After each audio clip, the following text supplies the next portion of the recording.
CPI Kanduru మండల council సమావేశం ఈరోజు మండల కార్యదర్శి కొండుబానేస్ అధ్యక్ష నిర్వహించడం జరిగింది.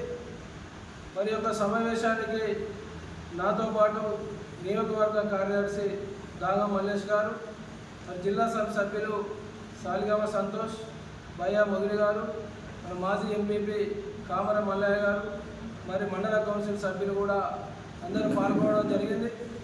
ఈ యొక్క సమావేశ ముఖ్య ఉద్దేశం ఈ నెల 28, 29, 30 ఉమ్మడి ఆదిలాబాద్ జిల్లా రాజకీయ శిక్షణ శిబిరాలు నిర్వహించడం జరుగుతూ ఉంది.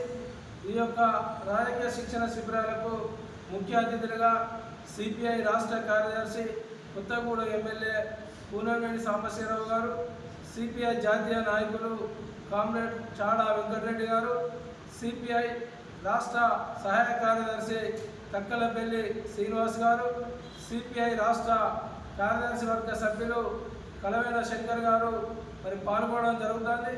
ఈ యొక్క రాజకీయ శిక్షణ శిబిరాలకు ఉమ్మడి ఆదిలాబాద్ జిల్లాలో ఉన్నటువంటి మంచిర్యాల, ఆదిలాబాద్, ఆసిఫాబాద్, నిర్మల్ 4 జిల్లాలకు సంబంధించినటువంటి జిల్లా సభ్యులు పాల్గొనాలని, మరి ఈ యొక్క శిక్షణ శిబిరాలకు సంబంధించి మరి 4 టీచర్స్ రావడం అనేది జరుగుతుంది.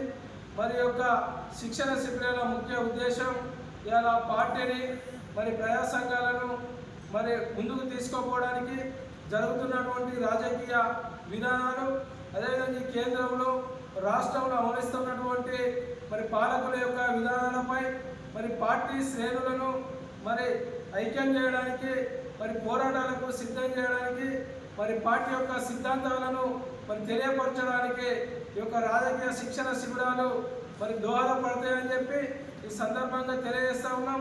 అదేవిధంగా ఇలా కేంద్రంలో ఉన్నటువంటి బీజేపీ ప్రభుత్వం ఇలా కార్పొరేట్ శక్తులకే మరి ఊడుగం చేస్తూ ఇలా పేద ప్రజలను, బడుగు బలహీన వర్గాలను పట్టించుకోకుండా ఇలా నిత్యం ఇలా పెట్రోలు, డీజిల్, ఇలా నిత్యావసర సరుకులను పెంచుతూ ఇలా సామాన్య ప్రజలు ఇలా బతకలేనటువంటి పరిస్థితి ఏర్పడుతూ ఉన్నది.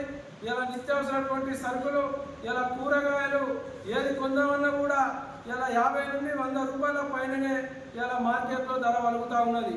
ఇలా కేంద్ర ప్రభుత్వం యుద్ధాలు జరిగినటువంటి సమయంలో ఇలా ఏది కూడా ఇబ్బందులు జరిగాయి, అన్ని అందుబాటులో ఉన్నాయని చెప్పి ఇలా యుద్ధం పేరుతోటి ఇలా ఇబ్బంది జరుగుతున్నాయని చెప్పి ఇలా రేట్లు పెంచడం ఇలా సిగ్గుచేటైనటువంటి విషయం.